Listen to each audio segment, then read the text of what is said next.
आता बातम्या पाहिजे सविस्तर एक मोठी बातमी समोर येते। बारामतीतनं ही बातमी आहे। शरद पवार सहयोग निवासस्थानी दाखल झाल्याचं पाहायला मिळतंय।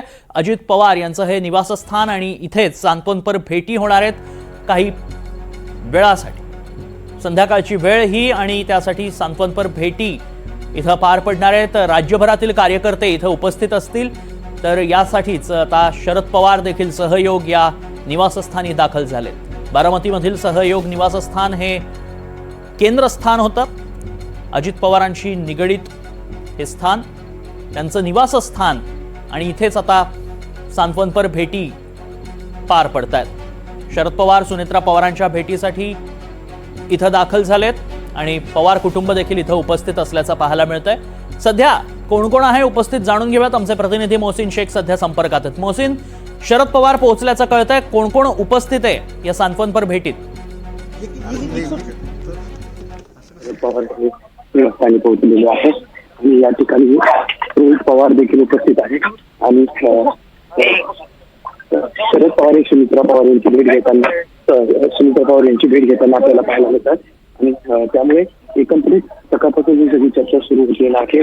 शरद पवार हे सुनेत्रा पवार यांची भेट घ्यायला पोहोचलेले आहे। रोहित पवार या ठिकाणी आहे, जय पवार देखील या ठिकाणी आपल्याला पाहायला मिळतात। सोबतच पार्थ पवार देखील या ठिकाणी असल्याचं पाहायला मिळत आहेत आणि मोठ्या प्रमाणात या ठिकाणी गर्दी झालेली आहे। सकाळपासूनच एक पोस्ट सोशल मीडियावर टाकण्यात आली होती की पवार कुटुंबीय 5 ते 9 वाजेपर्यंत सांत्वनपर वीट सगळी भेट असणार असल्याचं सांगण्यात आलं होतं आणि त्यानुसार शरद पवार स्वतः सहयोग निवासस्थानी पोहोचले आहे। सुनेत्रा पवार यांची ती भेट घेत आहेत। सांत्वनपर वीट सगळी भेट असणार असल्याचं बोललं जात आहे।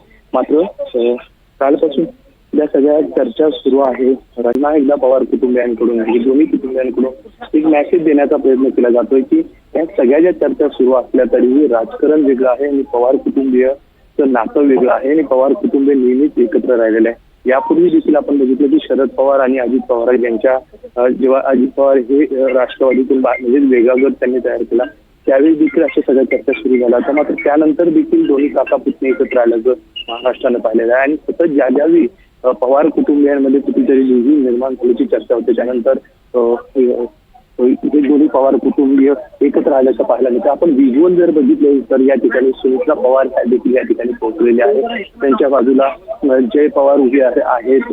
इथे येणाऱ्या प्रत्येक व्यक्ती त्यांना सांत्वनपर देत आहे।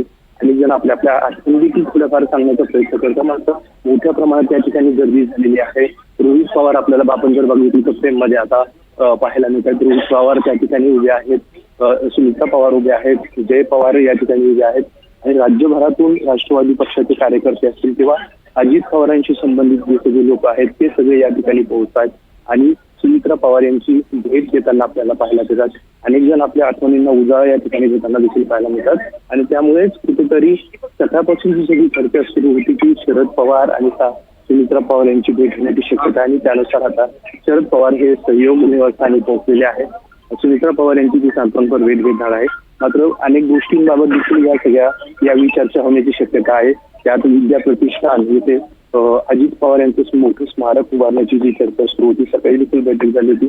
या सगळ्याबाबत आज या दोघांमध्ये काही चर्चा होते का हे देखील पाहणं महत्वाचं असणार आहे आणि अत्यंत महत्वाचा विषय म्हणजे जी राज्यसभेची जागा खाली झालेली आहे त्या राज्यसभेच्या जागेवर पार्थ पवार आणि जय पवार या दोघांच्या नावांची चर्चा सुरू आहे। आज सकाळी जी बैठक झाली होती तर जी माहिती मिळते त्यानुसार त्या ठिकाणी देखील याबाबत चर्चा झाली की राज्यसभेवर नेमके कुणाला पाठवायचं याबाबत आपण कुटुंबीय म्हणून एक निर्णय घेऊ आणि त्यानंतर पुढे जाऊ। त्यामुळे याबाबत देखील आज सगळी चर्चा होते का हे पाहणं महत्वाचं असणार आहे। आपण बघितलं तर आता पार्थ पवार देखील या ठिकाणी पोहोचलेले आहे। रोहित पवार यांच्या बाजूला पार्थ पवार उभे आहेत, बाजूला सुनेत्रा पवार उभे आहेत आणि त्या बाजूला जय पवार देखील उभे आहेत। शरद पवार देखील आता आतमध्ये आहेत, ते देखील बाहेर येतील आणि ते देखील सुनेत्रा पवार यांची सांत्वनपरची सगळी भेट असणार आहे। राज्यभरातून लोक इथे आलेले प्रचंड मोठी गर्दी गेट पर्यंत आपल्याला पाहायला मिळते। रांगा लागलेल्या आहे आणि प्रत्येक जण या ठिकाणी येऊन अजित पवारांचं आशीर्वाद घेत आहे, सोबतच अभिवादन देखील करत आहे आणि आपल्या आठवणींना अजित पवारांच्या आठवणींना उजाळा देण्याचा प्रयत्न करत आहे। त्यामुळे आज ही अत्यंत महत्वाची घडामोड आपल्याला म्हणता येईल कारण जेव्हा सुनेत्रा पवार यांनी उपमुख्यमंत्री पदाची शपथ घेतली होती त्यानंतर शरद पवारांनी पत्रकार परिषद घेतल्यानंतर याबाबत आपल्याला कोणतीही कल्पना नाही असं सांगितलं होतं आणि त्यामुळे पुन्हा एकदा चर्चा सुरू झाल्या होत्या की दोन्ही पवारांमध्ये पुन्हा एकदा एक दरी निर्माण झाल्याची चर्चा सुरू झाली होती. आणि ह्या सगळ्या चर्चा सुरू असताना दोन्ही बाजूने कोणतीही भूमिका मांडण्यात आली नव्हती. रात्री देखील आपण बघितलं की सुनीता पवार ह्या पत्रकार परिषद घेणार असल्याचा मेसेज देण्यात आला होता, मात्र नंतर कधी पत्रकार परिषद रद्द झाली. आज मात्र शरद पवारांनी आपण सुनीता पवार यांच्या उपमुख्यमंत्री झाल्याचा आपल्याला आनंद असल्याचं सांगितलं आणि तिथूनच कुठेतरी दोन्ही पवारांमध्ये सकारात्मक चर्चा सुरू झाल्याचं पाहायला मिळालं. त्यानंतर तासाभरानेच विद्याप्रतिष्ठानला बैठक झाली. या बैठकीत शरद पवार उपस्थित होते, भारत पवार उपस्थित होते आणि त्यानंतर आता संध्याकाळी म्हणजे आता या शरद पवार हे सहयोग निवासस्थानी पोहोचलेले आहेत. सुमित्रा पवार यांची ते आशीर्वाद घेणार, सुमित्रा पवार यांच्याशी ते सांत्वनपर भेट घेणार आहे. त्या ठिकाणी रोहित पवार देखील पोहोचलेले आहे आणि त्यामुळे कुठेतरी पवार कुटुंबीय आता एकत्र आहे. या सगळा एक मेसेज देण्याचा या सगळ्या भेटीतून शरद पवारांचा प्रयत्न असणार आहे. मात्र अत्यंत महत्वाच्या दोन गोष्टी असणार आहे. एक म्हणजे राज्यसभेवर कुणाची भारत पवार असतील किंवा जय पवार यांची निवड होणार आणि दुसरं म्हणजे दोन्ही राष्ट्रवादीच्या विलिनीकरणाबाबत काय निर्णय होतो.